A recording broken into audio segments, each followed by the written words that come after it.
This isn't a normal leadership video. Just as in real life, sometimes we don't get things right, and there's no problem with it at all. This is why in this video I'm gonna give you 5 habits that successful leaders use, so that you can use it as a guide to your leadership journey. So without further ado, let's go straight into the video. The first habit that successful leaders use is setting clear goals. And this is very important because you need to take in mind one little word: SMART. It stands for specific, measurable, attainable, relevant, and time-bound goals. And this is basically a way of ensuring that your goals are going to be more effective and well done in the future. The second thing that states in the setting clear goals part is basically communicating goals effectively to your team, so that you can ensure that they understand it, and not only that, but also that they are going to make sure to do their best in order to make these things happen. You need to break your goals into little milestones, because this is what's going to make things easier for you to not only stay more motivated in the process, but also to be more effective during it. So imagine, for example, you want to study for an exam, or even, I don't know, maybe achieving a certain profit in an enterprise. By breaking it into little milestones, you are going to make sure that the actions you need to take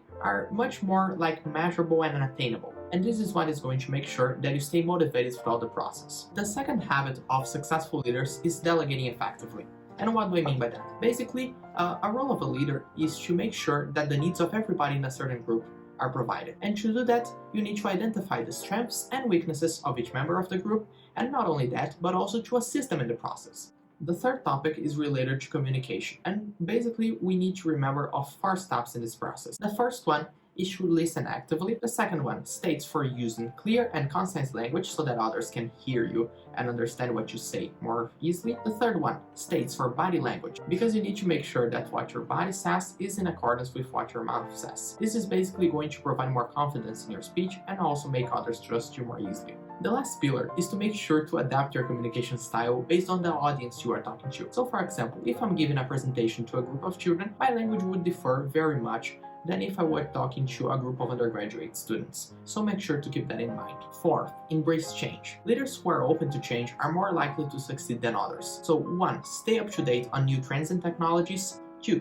Embrace new ideas as a way of improving performance. And 3.